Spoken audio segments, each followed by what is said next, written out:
selamat datang di channel resep Bunda Vina. Kali ini saya akan memasak heci udang.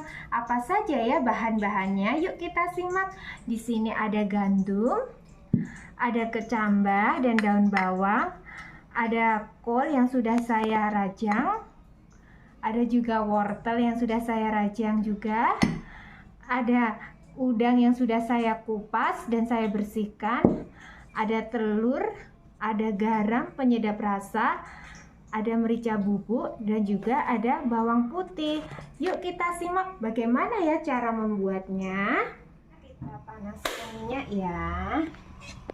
Karena ini menggoreng ada udangnya, biasanya meletup-meletup. Biar tidak meletup, kita taburi tepung beras ya. Adonan kita masukkan ke cetakan. Kasih udang di atasnya, lalu kita masukkan, kita goreng.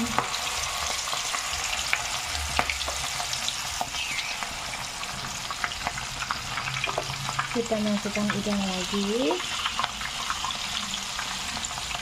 kita masukkan.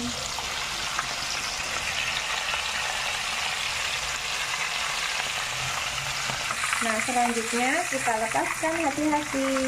Kalau sudah lepas seperti ini, kita selanjutnya menggoreng lagi.